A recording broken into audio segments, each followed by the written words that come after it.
Jennifer Yael, Juliette Dadouche Bartoli, communément appelée Jennifer, née le 15 novembre 1982 à Nice, en France, est l'une des voix les plus marquantes de la musique française actuelle.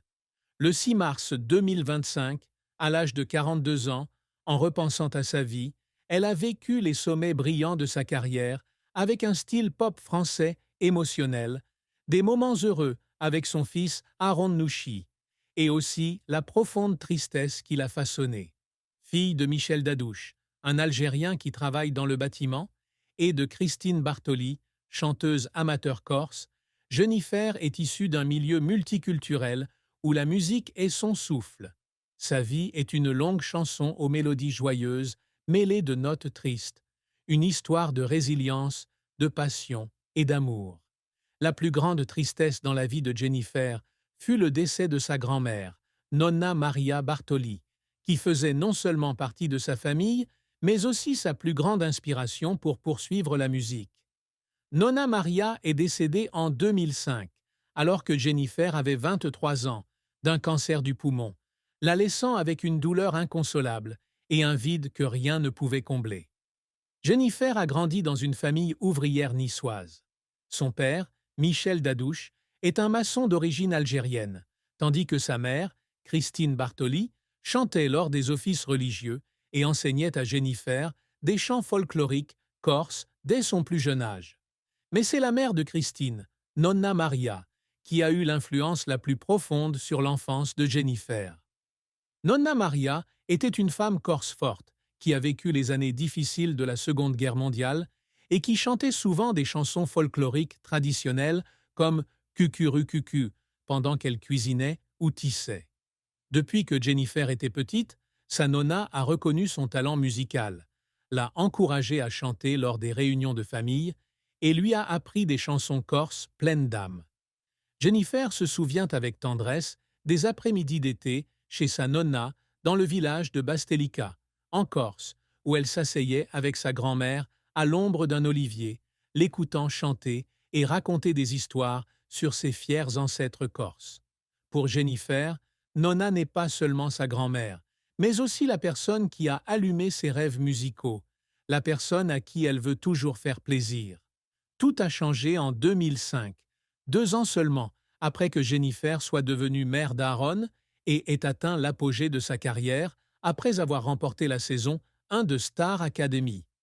Nonna Maria a été diagnostiquée d'un cancer du poumon en phase terminale, et Jennifer a mis tous ses emplois du temps en suspens pour retourner en Corse pour prendre soin d'elle.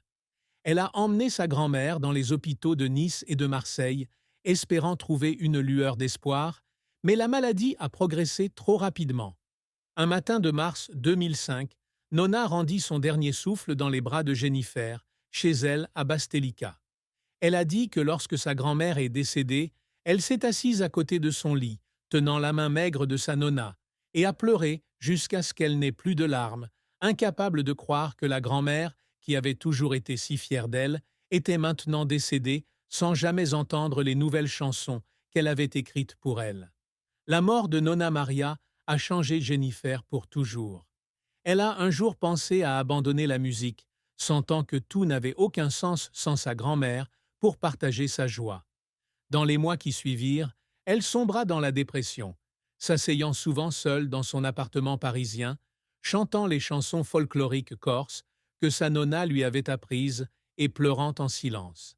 Cette tristesse est devenue une partie d'elle-même, reflétée dans des chansons émouvantes comme Au soleil, une chanson remplie de nostalgie et d'amour pour sa grand-mère. Même si elle a ensuite connu beaucoup de succès, Jennifer sentait toujours un coin de son cœur vide, là où Nonna Maria l'occupait auparavant. Elle levait souvent les yeux vers le ciel avant chaque représentation et murmurait « Nonna, j'espère que tu écoutes », pour ne pas oublier son nom. La carrière de Jennifer a été un long voyage fait de hauts et de bas, où elle est passée d'une jeune fille à Nice à devenir l'une des chanteuses les plus en vue de la musique française, avec un style pop lumineux et émotionnel. Mais derrière les brillants succès se cachent des échecs douloureux, des efforts inlassables et des larmes versées de joie et de douleur. Jennifer connaît son premier succès en 2001 lorsqu'elle remporte la première saison de Star Academy à l'âge de 19 ans. Avec sa voix claire, son jeu captivant et les conseils de coach comme Armand Altaï, elle conquiert le public français avec des performances comme J'attends l'amour et Sous le soleil de Bodega. Après sa victoire, elle sort son premier album Jennifer en 2002 avec le tube Au soleil en tête des charts Snap. Pendant plusieurs semaines, l'album s'est vendu à plus d'1 million d'exemplaires, obtenant la certification diamant, faisant de Jennifer l'une des anciennes candidates de la Star Academy les plus titrées. Elle se souvient des premiers jours de tournée à travers la France, des petites scènes de Nice au grand concert du Zénith de Paris, quand le public chantait chacune de ses paroles et qu'elle avait l'impression de vivre le rêve auquel Nonna Maria avait cru. Le sommet suivant arrive en 2004 avec l'album Le Passage, qui contient la chanson Ma Révolution, une chanson qu'elle a écrite en hommage à son parcours. L'album s'est vendu à plus de 600 000 exemplaires et Jennifer a continué à s'imposer avec des albums tels que Lunatic, 2007, Appelle-moi Jen, 2010 et Nouvelle Page, 2018, qui combinaient musique pop et influences corse et algérienne. Elle devient également coach sur The Voice, la plus belle voix à partir de la saison 1, 2012, apportant chaleur et expérience à l'émission, puis plus tard sur The Voice Kids France. À 42 ans, Jennifer s'est produite dans des salles prestigieuses telles que l'Olympia et le Palais des Sports, a reçu de nombreuses récompenses telles que les NRJ Music Awards et les Victoires de la musique, devenant l'une des artistes françaises les plus influentes. Cependant, la carrière de Jennifer n'a pas toujours été de tout repos. Le plus gros échec est survenu en 2013, lorsqu'elle a sorti l'album Ma Déclaration, un projet reprenant des chansons de France Gall dans l'espoir de rafraîchir son image. Cet album, malgré un gros investissement avec la participation de grands producteurs, n'a pas été reçu par le public comme prévu. Les critiques ont déclaré qu'elle manquait de créativité et que l'échec commercial l'avait profondément blessée. Jennifer a passé des mois en studio à Paris, travaillant jour et nuit pour perfectionner chaque chanson, mais les commentaires négatifs du public l'ont plongée dans une crise. La nuit, après avoir lu les critiques acerbes sur les réseaux sociaux, elle s'est assise seule dans son appartement parisien, regardant sa pile de CD invendus et a fondu en larmes, non seulement à cause de l'échec, mais parce qu'elle avait l'impression d'avoir laissé tomber sa nonna, la personne qui a toujours cru qu'elle pouvait conquérir le monde avec sa voix. Nouvel échec en 2016, lorsqu'elle se lance dans le métier d'actrice dans le film Faut pas lui dire. Bien qu'elle ait consacré beaucoup d'efforts à ce projet, le film n'a pas réussi à attirer l'attention et a été rapidement oublié. Jennifer a passé des mois à étudier le théâtre, à s'entraîner devant le miroir pour perfectionner chaque scène, mais le résultat a été un coup dur pour sa confiance en elle. Après une première ratée dans un petit théâtre de Nice, elle est retournée à son hôtel, s'est assise dans le noir et a pleuré, avec le sentiment d'avoir perdu le contact avec le public qui l'avait aimée pour sa voix, et non pour son jeu d'actrice. Pourtant, Jennifer n'a pas abandonné. Après l'échec de Ma Déclaration, elle revient avec Nouvelle Page en 2018, un album qui marque un retour en force avec des tubes comme Notre idylle et Comme c'est bon.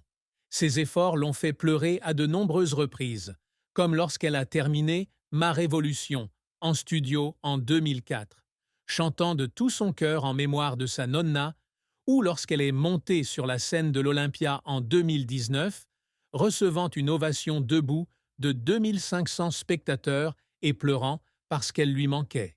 Sa persévérance se démontre également à travers les moments où elle a surmonté des difficultés personnelles pour continuer à se produire.